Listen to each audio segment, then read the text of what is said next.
नमस्कार, आप देख रहे हैं द न्यूज और मैं हूं प्रतिमा पांडे। चलिए शुरुआत करते हैं खबरों का सिलसिला।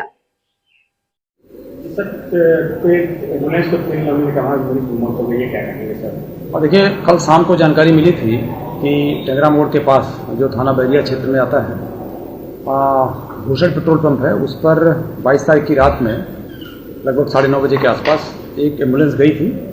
उस एम्बुलेंस को सत्येंद्र यादव, एक प्रधान जी है, वो लेके गए थे और कहा गया है कि उस एम्बुलेंस में कोई एक पेशेंट था जिसको हॉस्पिटल ले जाना था और उस एम्बुलेंस में तेल शायद नहीं था, तो भूषण पेट्रोल पंप पे ले गए थे। वहाँ उन्होंने तेल की मांग की, तेल उन्हें नहीं मिला। ये शिकायत थी।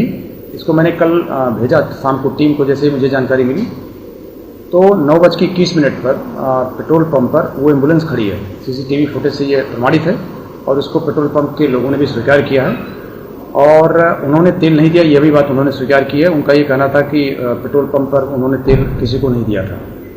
बट जब इसका कारण पूछा गया तो कारण उनके द्वारा बताया गया कि तेल उनके पास कम है। जब हमने स्टॉक की जांच कराई तो 8,500 लीटर पेट्रोल उनके स्टॉक में मिला और 4,500 से अधिक लीटर डीजल भी मिला। इट मीन्स कि उनके पास स्टॉक इतना कम नहीं था कि वो तेल न दे सके। और एम्बुलेंस में स्वाभाविक है, वो बहुत ज़्यादा तेल नहीं मांग रहा था, 10-5 लीटर मांग रहा था। उसको देना चाहिए था उनको, ये उनकी गलती है। आज मैंने इंडियन ऑयल कंपनी के अधिकारियों को भी बुलाया है, अधिकारियों को मौके पे भेजा हुआ है और हम ये इंश्योर करा रहे हैं कि अगर उन्होंने ऐसा नहीं किया है तो फिर उनके खिलाफ कार्रवाई हम सुनिश्चित कराएं। और मैं कल सारे पेट्रोल पंप, हमारे जनपद में 157 पेट्रोल पंप्स हैं विभिन्न कंपनियों के, उन सारे लोगों की मैं बैठक भी बुला रहा हूँ। ये गलत है। अगर कोई आवश्यक सेवाओं वाली गाड़ियाँ हैं तो उसमें निश्चित रूप से उन्हें तत्काल पेट्रोल या डीजल देना चाहिए। सभी पेट्रोल पंप पर इतना डीजल या पेट्रोल है कि वो आवश्यक सेवाओं को तत्काल दे सकें और खासकर एम्बुलेंस को तो तत्काल देना चाहिए था और अगर उन्हें कोई समस्या थी तो ये संज्ञान में लाना चाहिए था।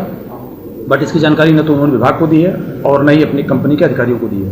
ये गलत है और ऐसा नहीं करना चाहिए था और इसके लिए हम उनके खिलाफ जिम्मेदारी उनकी तय कर रहे हैं। बहरिया SDM साहब को भी फोन से सूचना दी गई थी। सुनने में आ रहा है कि प्रधान जो चालक है वो सूचना दिया, लेकिन वो सूचना देने के बाद कोई किसी भी प्रकार का रिस्पॉन्स न देने के कारण उनकी मौत हुई। तो क्या इस बारे में भी मैंने कल शाम को SDM से बातचीत किया था तो SDM का ये कहना था कि हाँ, ये सच है कि प्रधान ने उनके पास फोन किया था, बट वो समझ नहीं पाए कि एम्बुलेंस के लिए तेल मांगा जा रहा है या किसी और गाड़ी के लिए मांगा जा रहा है।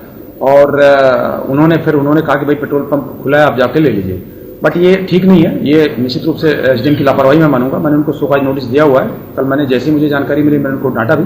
इस तरह का व्यवहार नहीं करना चाहिए था। पहले पता करना चाहिए था किस गाड़ी के लिए तेल मांगा जा रहा है।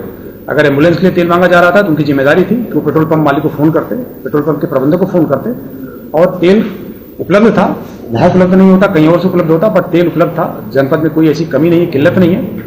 प्रबंधन की अगर कोई कमी थी तो उसको बैठे वहाँ के अधिकारियों को ठीक करना चाहिए था। मैंने SDM को भविष्य के लिए चेतावनी भी दी है और एक शोकाज नोटिस भी दिया है कि इसमें इनके द्वारा लापरवाही क्यों की गई।